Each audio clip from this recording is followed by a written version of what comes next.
The idea of Vegapunk betraying Vegapunk is a weird idea in itself because Vegapunk should be one person. They share the same brain, for crying out loud. So it shouldn't be possible for a Vegapunk to betray Vegapunk. But, that seems to be what's the case. So now we have to make sense of this.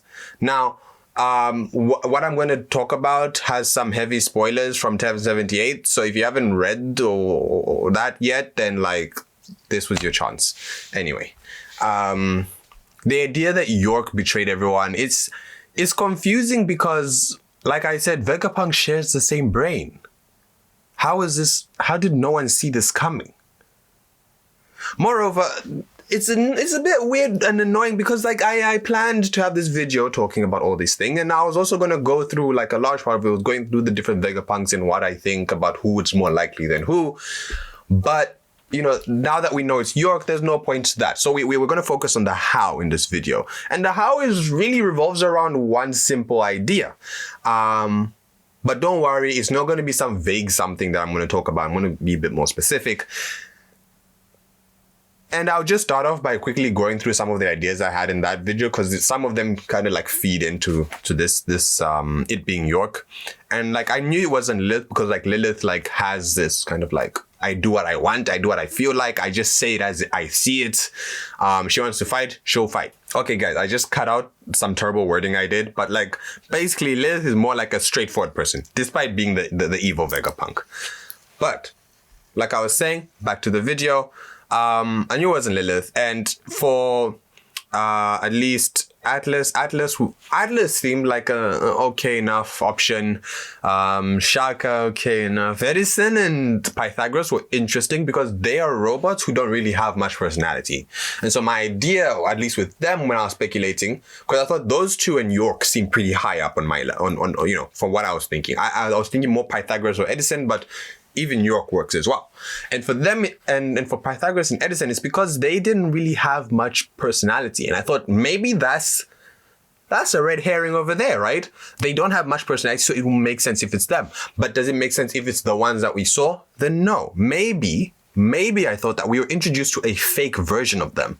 Maybe they replaced themselves at some point and no one noticed, right? The real Pythagoras and Edison we hadn't seen just yet.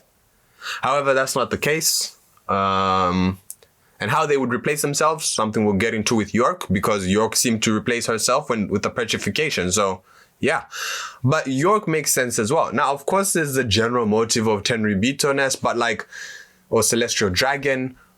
But that's not enough. I think there's more to wanting to do that that I think Oda may get into. And stick with me here. And it's the idea of free will. It's the idea that we got at the beginning of the Egghead Island arc when we see the shark in the water and then Lilith is darn it. Something about sharks, something about all animals. You can't really get their nature out of them, right, in the programming. So I think there's something, maybe we're going to find out a little bit more about how the satellites are made. Do some of them have original human components to them? And then Vegapunk just augmented them in some way, added his own personality to them.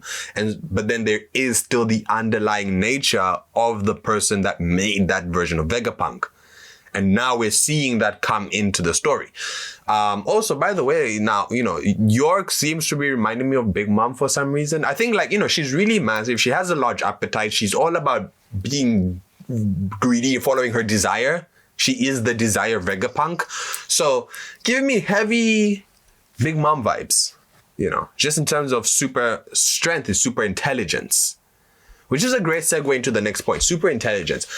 York has been seemingly the dumb Vegapunk up until now. She literally has 3 functions. Your function is to eat, dump, and sleep, right?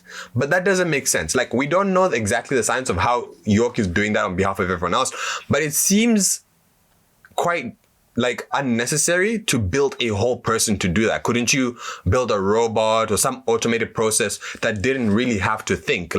It's just a robot, it doesn't think, it just eats on your behalf, it just dumps on it just sleeps on your behalf. Why does it need to be a whole person? Unless something in the way Oda explains it makes it necessary. But for it to be a whole person means that they should be an intelligence. This is Vegapunk's brain in there. Part of Vegapunk's brain that we're talking about with York. So York should be intelligent. But for the longest time up until now, she's just seemed like a dumb Vegapunk, I should say. And so it makes sense that now we find out that York is intelligent to have planned all this with no one noticing, no one being able to tell, no one even being able to tell that it was a body double, right? And that may play into it, that they thought like, oh, York is dumb, so obviously she doesn't really do smart stuff, right? And not in the sense that that's what actively the other Vegapunks think, but maybe that's just, their perspective of her actions. Her actions are so simplistic, not really smart at all. And it would make it very easy to build a body double, because when Atlas got decked by what's his name, Lucci, and then she went up, she fixed herself. Everyone's like, "How'd you fix yourself?" She's like, "I had spare parts," right? So it doesn't seem crazy that York could essentially make a New York out of New York out of spare parts, and because York is apparently the dumb one, all she'd need to do is just give it a bit of simple programming, like, hey, don't really say much, just keep quiet. If you keep quiet, no one will ask you questions. You're the dumb one. Just keep walking. It's very simple, right? Also, it kind of works that she, in the moment where she got petrified, because she doesn't need to do that much. All she needs to do is, talk to the Seraphim, who they should think that they're friends with. But boom, turns out that they're not friends. She's one of the first ones to get taken out. So I think that's going to be very interesting. Like that's interesting in itself, that, she could do that and no one would notice. But I think what's more pressing of a thing to figure out is the memories, because they all uploaded to the Vegapunk cloud, right? So how did York do this? And to answer this is not honestly that difficult. York was doing this on the toilet. York was out there on the toilet with her Vegapunk phone planning this all out, because she can't do it when she's eating. She can't do it when she's sleeping. So just saying, she was in there on the toilet with a Vegapunk charger, charging her phone, planning out how she's going to do this step by step. I mean, okay, it's a joke, but like, is it really a joke? Like, it could have happened, but she could have been on the toilet planning this. But then that's just me having fun with it. Obviously, Oda can make up whatever he wants, and we'll never see it coming. But realistically, looking at everything we have in the story, it makes sense that, she'd be able to fool them, even though they have the same brain, they share the same memories. Because of the idea of memories, right? Vegapunk already brought out that, like, he's been interested in memories and Kuma's ability to manifest, like a physical manifestation of memories. So already Vegapunk has an interest in memories as a concept. I mean, even the whole idea of Punk Records is sharing memories. So that's Vegapunk's interest in it as a concept. Also, Vegapunk, knowing from the encyclopedia, right, having read that, he mentions that he has, would probably know about a fruit like puddings. A fruit that can actively manipulate memories and put them back in a person. And trying to do that themselves wouldn't be all that crazy. So in a sense, probably what happened is that York's been manipulating her own memories and then uploading them. And even though maybe York hasn't been doing it perfectly, she could have been doing it perfectly. I don't know. But even if she hasn't, I don't think the other Vegapunks would think of them as important memories. In memories of what the sleeping was like, memories of what it's like to take a dump, memories of what it's like to eat, are not important memories in terms of Vegapunk wanting to innovate and create stuff and figure out the Void Century. There's all those memories, and then there's memories of taking a dump. So I think like it's very easy. It's kind of like one of those loop footage. Yeah, today's dump was like yesterday's dump, which was like the day before that's dump. But really, Vegapunk's there in the toilet sitting like on the iPhone, on the Vegapunk iPhone, jotting down this planning notes. So I think that's basically essentially what happened. Like Vegapunk's been manipulating their own memories. Well, I say Vegapunk, but like there's 7 of them. York's been manipulating her own memories, uploading fake data to the Vegapunk iCloud, and then causing everyone to be confused, right? Of course, this doesn't answer all the mysteries. There's still the idea of like how, everyone mentions that knows no one in the room. So how could this have happened? Well, essentially you go back to the body double. Having a body double that just does basic things makes sense. Like, that serves basic necessities. And think about this. If York is doing these basic things on behalf of all the Vegapunks, technically speaking, you could argue that they should never feel like they have to do these things.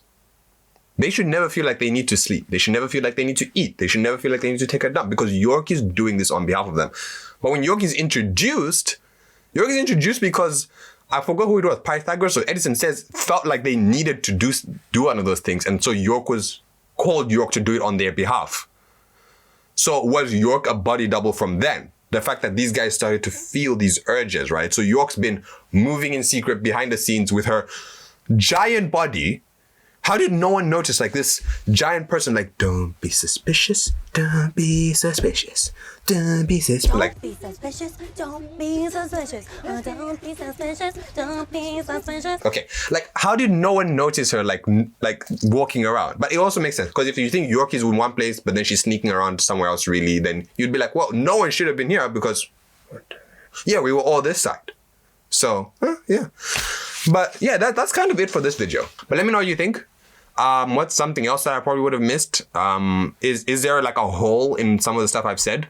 Or do you have like a better idea? I don't know. Or, also, what do you think is going to be a mystery behind like how the Vegapunks are made? Like, are we going to get a bit more on like that process? Especially since people keep thinking, I've seen a lot of speculation and theory about like the Gorosei are like satellites as well and all that. So do you think we're going to get a bit more explanation, also just make sense of what's going on with the Gorosei? Or do you think it's going to be a bit different?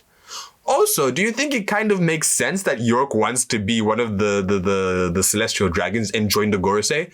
That way the Gorosei would be 6, just like Vegapunk satellites are 6. Like, something happened to one of like the old Gorosei when there were 6 of them. One of the 6 elders, and then became 5 elders. Now York joins them and they're 6 elders again. Do you think something's going on there? Like, just out of interest. But anyway, that's it for this video. Like, comment, subscribe, all that good stuff. Thanks for watching this. I'll see you in the next one. Don't be suspicious. Don't be suspicious.